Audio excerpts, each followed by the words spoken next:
저의 설교 원고는 먼저 저를 설득시키기 위한 작업으로 시작되어집니다. 먼저 저를 설득시키고 저를 설득시킨 내용으로 여러분을 설득해 가기 위해서 부단히 노력을 합니다. 그 목적은 저의 생각으로 여러분을 설득시키려는 것이 아니라 성경이 여러분을 설득하게 하기 위한 몸부림이다, 이렇게 볼 수 있습니다. 한번 여러분 곰곰이 생각해 보시기 바랍니다. 성경이 나를 설득시키고 있는가? 바라기는 성경이 여러분을 설득시키는 그러한 은혜가 있기를 바랍니다. 성경이 여러분을 설득하게 하기 위해서는 여러분들이 성경을 인정해야 합니다. 성경을 인정함으로 성경에 설득되어야만 성경이 여러분에게 복이 되어지지, 성경을 인정하지 않으므로 성경에 의해서 여러분이 설득되지 않는다고 한다면 성경은 여러분에게 복이 되지 않습니다. 아무리 좋은 곳이라고 할지라도 그것을 인지하지 않는다고 한다면 그 사람에게 그 좋은 곳이 아무런 상관이 없듯이 말입니다. 성경을 성경으로 인정해야만 성경의 능력이 여러분들에게 나타난 줄 기억하시고, 성경의 능력이 기록된 문서로 머무는 것이 아니라 여러분 안에서도 역동적으로 나타나기를 바랍니다. 성경은 무엇을 말하고 있는가? 어떤 능력을 말하고 있는가? 보지 못하는 자들을 보게 하신다. 갇힌 자를 꺼내주신다. 우리는 보지 못하는 자를 보게 하신다고 하니까 이 보지 못하는 것만 생각하는데, 아니요, 하나님을 보지 못하는데 그 하나님을 보게 하시고, 갇혀서 무언가를 향해서 하나님의 의도를 이루기 위해 가야 되는데 그 갇힌 데서 놓아주시는 하나님을 볼 수 있는 이러한 역사는 쌍방간의 조화를 통해서 이루어집니다. 쌍방간의 조화를 통해서 이러한 역사가 이루어지지, 하나님의 일방적인 일방통행에 의해서 나타나는 것이 아니라는 것을 성경은 설명해 주고 있습니다. 주목주목 말한다고 한다면 한두 가지가 아닐 것입니다. 인생이 무엇일까를 한번 생각해 보았습니다. 인생, 사람이 살아가는 것을 인생이라고 할 수 있겠죠. 사람은 삶에서 어떤 삶을 선택할 것인가? 그 선택하는 것이 곧 그 사람이고 그 사람의 위인됨일 것입니다. 어느 역사가가 책을 저술하면서 그런 문구를 하나 정리해 놓았습니다. 역사를 모르면 사람도 아니요. 그 사람의 역사관입니다. 저는 목사로서 음을 조금만 좀 높여주실래요? 오늘 이런 말을 하고 싶습니다. 하나님을 모르면 사람도 아니요. 역사관은 역사를 모르면 사람이 아니요, 이렇게 정의한다고 한다면 저는 목사로서 하나님을 모르면 사람도 아니요. 그럼 그 하나님은 누군가? 하나님을 안 사람은 또 누구인가? 이것에 대한 정의가 여러분들에게 내려지는 그런 시간 되시기 바랍니다. 그런 의도로 하나님과 사람이라는 제목을 잡아보았습니다. 이 제목을 통해서 전하고 싶은 이미지는 이것입니다. 하나님은 사람을 통해서 일을 하시고 사람은 하나님을 통해서 일한다는 것입니다. 다시 말씀드립니다. 하나님은 사람을 통해서 일하십니다. 사람은 하나님을 통해서 일한다라고 하는 이 골격을 놓치지 않고 이 골격을 조금 더 선명하게 해가는 그러한 시간 될 수 있기를 바랍니다. 하나님과 사람은 서로 상호 협력적입니다. 어찌 보면 매우 도발적인 표현이 되어질 수 있습니다. 고정관념의 신앙관에 가지고 있는 사람들에게는 하나님과 사람은 상호 협력적이라는 말이 도발적인 표현이 되어줄 수 있습니다. 그럼에도 불구하고 이 말을 사용해 봅니다. 아버지와 아들은 상호 보완적일까? 아니면 수직적일까? 제가 저희 아들들에게와의 관계가 매우 수직적인가? 아니면 서로 보완해 가고 있는 관계일까? 어느 관계가 아름다운 관계일까? 어느 것을 선택하느냐가 아마 그 가정의 아버지와 아들과의 관계일 것입니다. 하나님과 사람이 상호 보완적인 관계라고 여긴다고 한다면 그 가치관을 가지고 살아가는 사람과 그냥 수직적인 명을 받아서 그대로 수행하는 하달자라고 여긴다고 한다면 그러한 관계의 삶을 살아가게 될 것입니다. 예수님이 요한에게 말씀하십니다. 우리가 이와 같이 하여 의를 이루는 것이 합당하니라 이렇게 말씀하십니다. 우리가 주목해 보시기 바랍니다. 내가가 아니라 우리가 이와 같이 하여 의를 이루는 것이 합당하니라 이렇게 말씀하십니다. 예수님이 요한에게 세례를 받으러 오십니다. 요한이 말을 합니다. 아니 내가 당신에게 세례를 받아야 될 텐데 당신이 나에게 세례를 받으러 오니까 안 됩니다. 아닙니다. 그러니까 아니다, 이제 허락하라. 아마 옥신각신 많이 이야기했던 것 같아요. 여러분도 여러분 안에 잘못된 생각이 머무르고 있다고 한다면 옥신각신 하나님과 한번 이야기해 보시기 바랍니다. 안 된다, 주어라. 안 된다, 주어라. 이랬던 것 같아요. 이제는 허락하라. 이 말 하는 걸 보면 옥신각신했던 것 같고, 이제는 허락하라. 우리가 이와 같이 하여 의를 행하는 것이 합당하다 이렇게 말을 합니다. 하나님의 사람을 택하심은 함께하기 위함이다. 하나님의 일을 일방적으로 지시해서 수행하는 수행자가 아니라 함께 동역하게 하기 위해서 하나님이 사람을 부르셨다, 택하셨다. 신앙이라는 것이 무엇일까? 아니, 기독교적 신앙이란 무엇일까? 신앙의 유형 종류가 많이 있죠. 그런데 기독교적 신앙이 과연 무엇일까? 여러분, 기독교적 신앙이 무엇인지에 대한 정리를 좀 해보시기 바랍니다. 기독교적 신앙이란 하나님과 사람이 함께 하는 것. 그것이 기독교적 신앙이라고 정리해보고 싶습니다. 기독교적 신앙은 하나님과 사람이 연합하는 것이 기독교적 신앙입니다. 서로가 서로에 의해서 반응을 할 때에 불꽃이 나타납니다. 신앙은 하나님 말씀에 대한 사람의 반응이고 신앙은 사람의 요구에 대한 하나님의 반응이다. 좀 이상한 표현을 합니다. 음과 양이 불꽃을 이루듯이 하나님과 사람이 불꽃을 튀긴다. 전기공사의 목적이 무엇일까요? 전기 철탑의 유용을 자랑하는 것이 전기공사의 목적일까? 전선이 어떤 전선이 얼마나 굵은 전선이 여기까지 연결되게 했는가? 이것이 전기공사의 목적일까? 하나님의 위대하심과 유용하심의 목적이 무엇일까를 말하고 싶은 것입니다. 철탑이 아무리 어마어마하고 대단하다 할지라도, 그리고 전선이 아무리 좋다 할지라도 그 전선을 통해서 온 전기가 불을 밝히지 못한다고 한다면, 이 성능을 발휘하게 하지 못한다고 한다면 그 유용은, 우리는 하나님의 유용에 대해 너무나 많이 듣고 많이 알고 있는데 그 하나님을 통해서 하나님이 나에게 이루기 원하셨던 그 근본적인 목적을 정립하지 못한다고 한다면 철탑의 유용만이 전선의 어마어마한, 글쎄요, 어떻게 표현해야 될지 모르겠네요. 전선의 가치가 얼마의 가치다라고 하는 것에 머문다고 한다면 그것이 무슨 의미가 있는가?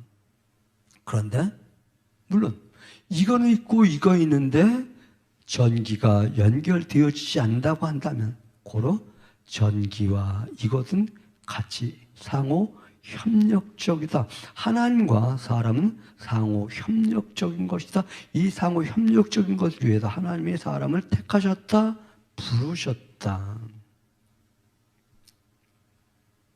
성경에서 하나님 자체만 또는 사람 자체만을 찾는다고 한다면 성경을 통해서 우리에게 알게 하고자 하는 참된 의미를 누락하게 될 것입니다. 성경에서 하나님과 사람의 사이에 어떤 조화가 이루어지고 있는지를 보면서 하나님과 내가 이런 조화를 이루어야 되는 거구나 하는 것을 발견하고 그 삶을 선택할 때에 전주와 전선의 영향은 전구를 통해서 나타나듯이 하나님의 빛과 하나님의 능력은 사람을 통해서 나타내기 원하신다라고 하는 것이죠. 바라기는 저와 여러분을 통해서 하나님의 빛이 나타나고 하나님의 능력이 나타나게 되기를 바랍니다. 그래서 하나님과 사람이란 제목을 잡았다고 소개했습니다. 하나님과 사람을 통해서 보여주시는 모습을 사도행전 10장에서 보여주고 있는데 그것을 보여주기 위해서 한 인물 고넬료를 소개하는데 그는 경건한 사람이라고 소개를 합니다. 무엇이 경건인가에 대한 답을 얻을 수 있습니다. 고넬료는 구제와 기도에 하나님께 기도하기에 힘썼던 사람임을 보여주면서 경건은 기도하는 거구나. 그리고 경건은 구제하는 거구나. 달마의 놀자라는 영화의 한 대목이 생각이 납니다. 주지승이 이렇게 말을 합니다. 수행만이 성불이 아니야. 여기서 준 의미가 있습니다. 힘들고 어려운 자에게 힘을 실어주는 것이 성불이야 이것이죠. 이 말을 각색해서 이렇게 표현해 보고 싶습니다. 기도만이 하나님을 만나는 게 아니야. 하나님의 말씀을 삶으로 표현할 때에 하나님을 만날 수 있어. 고넬료 말입니다. 그는 기도만 한 것이 아니라 구제했고 구제만 한 것이 아니라 기도했다. 두 가지 병행할 때에 베드로를 통해서 하나님은 누가를 통해서라고 말을 해야 되겠네요. 누가를 통해서 하나님은 사도행전 10장에서 그렇게 기록한 것이죠. 고넬료는 경건한 사람이다. 구제와 기도의 사람은 하나님이 받으시는구나 이것을 베드로가 깨닫습니다. 여기서 하나님의 능력이 나타나고 하나님의 빛이 비추어지는 것을 보여주고 있습니다. 베드로가 깨달았다 이것은 하나님과 내가 하나 되었다는 것입니다. 하나님의 의도와 내가 하나 되었다는 거예요. 그냥 불꽃만 탁 튀고 끝났다는 것이 아니고 그때 별만에 그 생각이 드네요. 키를 돌렸는데 세이름보다 픽 돌아가다가 그냥 끝난 게 아니고 세이름보다 돌렸더니 엔진까지 돌려주고 이렇게 표현해 보고 싶네요. 깨달았다라고 하는 것은 하나님과 내가 하나 되었다라고 하는 거예요. 하나님의 의도와 내가 하나 되었다. 하나님이 정의하는 사람은 이런 모양인 줄 알았는데 이 모양만이 아니라 이 모양도 있었네. 이것을 깨달았고 나는 그것을 나에게 이입했다라는 것입니다. 지난 수요일에 하나님에 대한 특강이 있었습니다. 거기서 하나님을 안다라고 하는 것은 야다다 이렇게 표현하는데 야다, 알다, 경험하다 또는 하나 되다. 하나님과 하나 되는 것을 안다라고 하는 것이지 지식적으로 이해한 것을 안다는 것이 아니에요. 베드로가 내가 하나님을 깨달았다라고 하는 것은 하나님의 생각과 내가 하나 되었다. 여러분 바라기는 하나님의 생각과 여러분이 하나 되어지는 그런 역사가 있길 바랍니다. 그 하나 되어질 때 여러분을 통해서 빛이 나타나기도 하고 능력이 나타나기도 하는 것이지 하나가 되지 않았는데 빛이 나타난다? 아니요. 능력이 나타난다? 아니요. 하나 되어질 때 말입니다. 그때 우리는 그 어떤 철학자가 외쳤듯이 이렇게 외칠 수 있는 것이죠. 유레카 이렇게 외칠 수 있는 것이죠. 깨달음은 내 것이 되는 것이 깨달음입니다. 내 것으로 만드는 것이 깨달음입니다. 하나님의 의도가 내 안에서 나와 하나 되는 것이 깨달음입니다. 하나님의 의도가 여러분 안에서 하나 되어지는 역사가 있기를 바랍니다. 베드로는 하나님의 생각과 하나가 되었듯이 저와 여러분의 생각이 하나님의 생각과 하나 되어질 때에 저와 여러분을 통해서 하나님의 빛이 드러나고 하나님의 능력이 나타나고, 그런 하나님에 대한 깨달음은 어떤 과정을 통해서 이루어지는가? 기도의 과정을 통해서, 그리고 자기 생각을 내려놓는 과정을 통해서. 기도해야 된다는 건 여러분이 다 알았습니다. 이제 기도하는 것이 경건이구나, 기도할 때 하나님이 보시는구나, 알았어요. 그런데 그것이 하나 되어지는 것은 어떻게 나타나는가? 여러분이 기도하는 거예요. 기도하는 시간에, 기도할 때에 하나님이 여러분을 통해서 역사하신 줄 기억하시기 바랍니다. 하나님이 주신 말씀에 순종함으로 말미암아 하나님의 능력이 나타나는 것이지,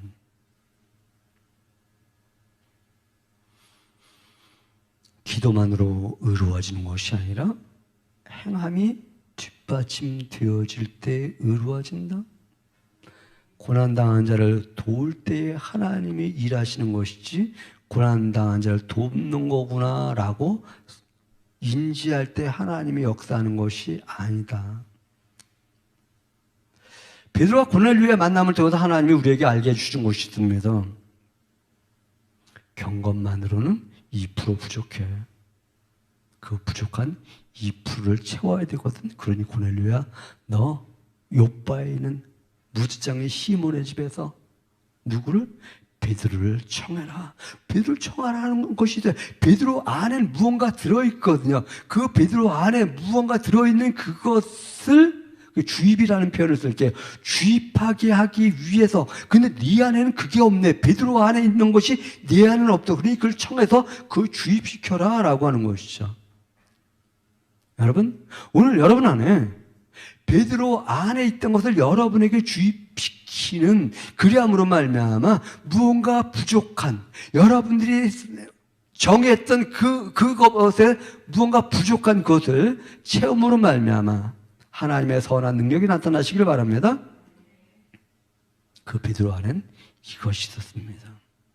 예수 그리스도 그는 만유의 주신데 그를 하나님이 보내셨다. 하나님이 보내셔서 전도하게 하셨고, 그를 보내셔서 모든 선한 일을 하게 하셨고, 그를 보내셔서 마귀에 눌린 자를 노임받게 하셨고, 그런데 그를 유대인들이 죽였는데 하나님이 그를 살리셨다. 그리고 그는 죽은 자와 산 자의 재판장으로 정해주신 분이시고, 그는 죽은 자와 산 자를 재판하는 그분을 믿는 자는, 그 믿는 자는 그의 이름으로 죄 사함을 받는다. 죄 사함이 무엇일까요? 하나님과 하나 되는 것이요. 우리는 죄 사함하니까 내가 무언가 죄 지은 그것들 갖다가 다 이렇게 청산하는 이것 정도로만 생각하는데 그 이상입니다. 하나님과 하나 되어지는 것이 죄 사함입니다. 죄 사함이 무엇이라고요?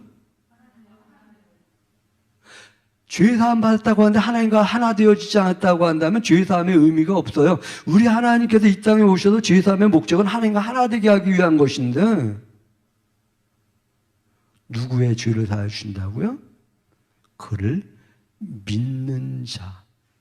무엇으로? 그의 이름으로. 그 이름이라고 하는 것은 그의 모든 것을 포함하는 것이죠. 송강록 하면 송강록의 모든 것이 포함됐듯이 예수님 하면 예수님의 모든 것이 포함되는 것이지, 송강록 글자 하나가 아니라, 예수님 글자 하나가 아니라 예수님 안에 있는 모든 것이 믿는 자의 죄를 사하신다. 그 모든 것이 하나님과 연결해 주신다. 이 내용을 조금 더 펼쳐본다고 한다면 선한 일이 무엇일까? 누군가를 돕는 것을 선한 일이라고 말을 합니다. 하나님의 사람으로 오심은 돕기 위함입니다. 어떤 돕? 하나님과 사람이 하나 되도록 돕는, 이것이 선한 일이고, 마귀에게 눌린 자를 놓아주시는 것. 마귀에게 왜 눌렸습니까? 죄로 말미암아 사단의 역할이 있죠. 죽음의 종로로 타게 하는 것, 또 죽으면 죽음으로 끝나게 되어진다는 것. 히브리서 2장에서 지난 시간에 우리가 보았나요? 그것에서 노임받게 하는 것. 이 일을 하게 하기 위해서 우리 주님이 오셨다. 마귀에게 눌린 자를 놓아주기 위해서 오셨다. 이 말은 하나님을 믿는 사람들은 나만을 위해 살아간 사람들이 아니라 그 누군가를 위해 존재하는 사람들입니다. 나는 나를 위해 살아가지 않는다. 오늘 제가 서론에 그런 말씀 드렸나요? 저의 설교는 먼저 저를 설득시키는, 그리고 이것으로 여러분을 설득시키는. 자, 제가 나를 설득시킨 나만을 위한 것이었는가, 아니면 여러분을 위한 것인가? 그렇다고 한다면 여러분에게 적용시키시기 바랍니다. 오늘 들은 말씀이 여러분에게만 머무는가, 아니면 그 말씀이 다른 사람에게까지 또 영향력을 미치기를 원하고 미치게 하는 삶을 살아가고 있는가? 우리 주님이 육신으로 이 땅에 오신 것은 육신으로 온 그 자체가 목적인가? 그것을 통해서 많은 사람들에게 영향력을 미치기 위함인가?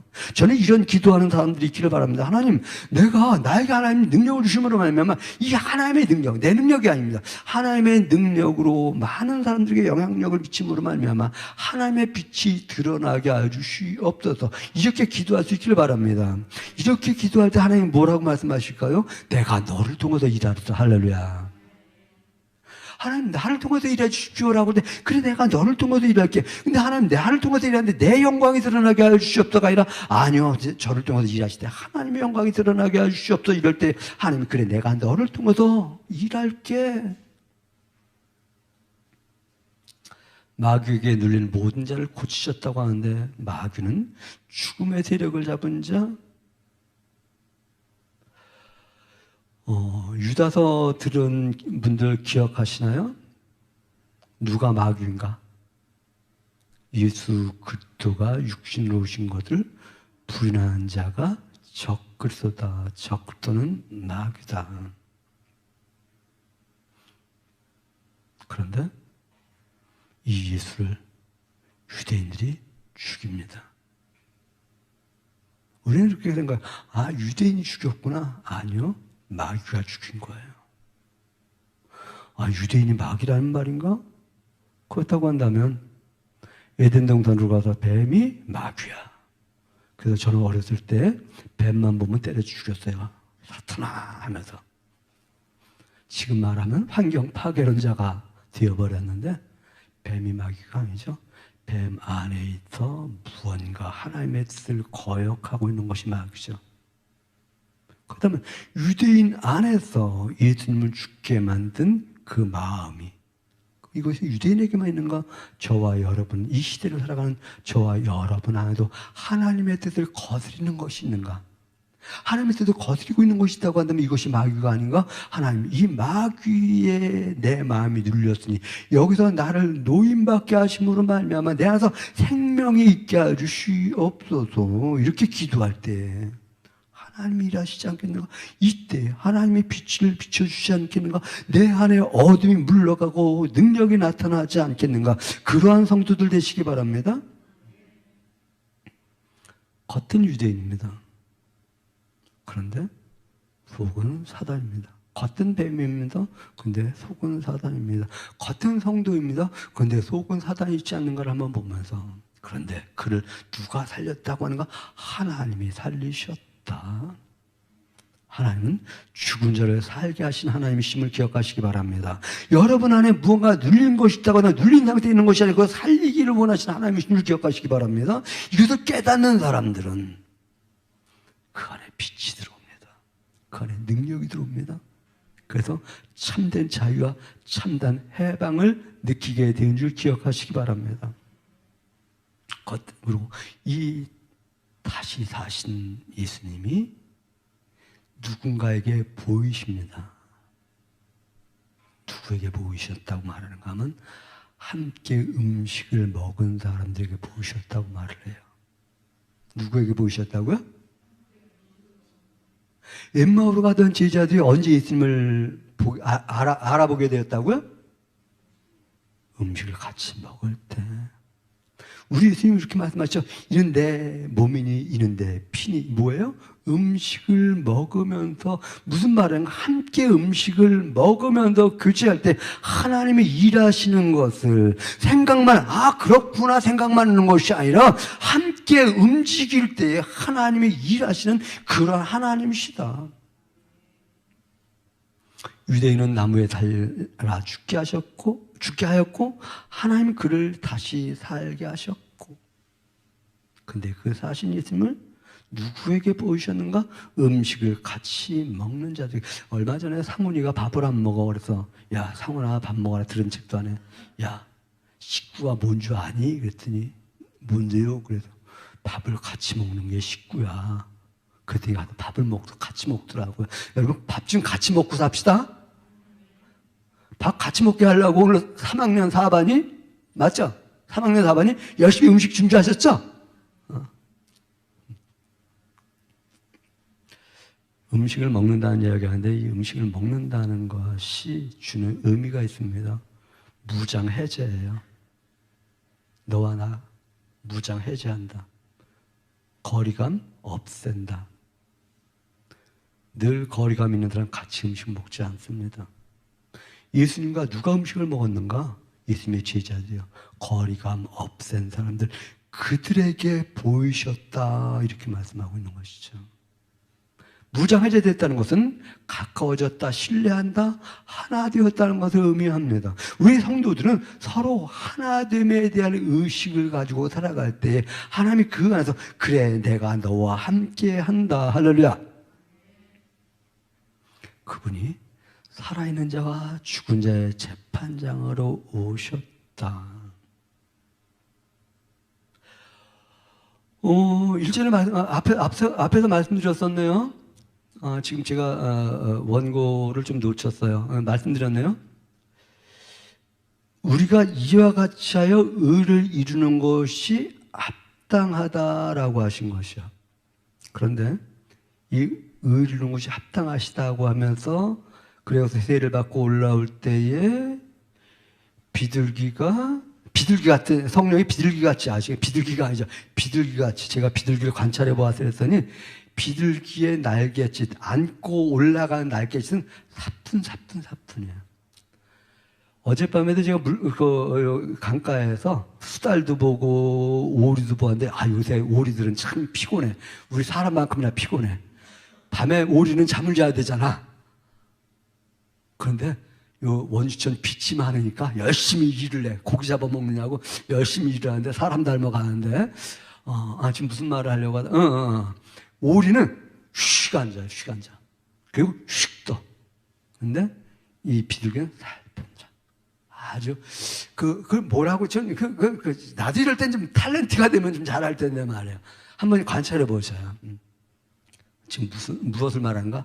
성령이 마실 때 우린 강력하게 이렇게 생각할지 모르는데 아니요, 아주 조용하게 여러분에게 임하셔서. 그런데 그때 하늘이 열리고 아니죠, 하늘의 소리가 들려 이르되 이는 내 사랑하는 아들이요 내 기뻐한 자라. 할렐루야. 하늘이 어딜까? 여러분 여기 계신 분들은 이제 하늘에 대한 정의는 내리셨더라고 생각하는데 하늘이 어딜까요? 저 높은 우주에 전국을 만들고 저는 그래서 하늘나라가 저 우주 속에 있는 줄 알았거든요. 근데 스테반은 뭐라래요? 하늘이 열리고 우리 주님께서 하나님 우편에 서신 것을 본다래. 저 높은 우주에 하나님이 서신 것을, 우리 주님이 서신 것을 보려면 내 시력이 얼마나 돼야 되는 거지. 그 큰 별도 잘 안 보이는데. 하늘은 하나님이 계신 곳이 하늘입니다. 그렇다면 하나님이 계신 것도 다른 말로 성전이라고 말을 합니다. 여러분 안에 하나님 계신가요? 여러분 안이 성전인가요? 그곳에서 여러분에게 혹시 그런 말이 들리는가 들어보시기 바랍니다. 너는 내 사랑하는 아들이요 내 기뻐하는 자라. 들리시나요? 안 들리죠?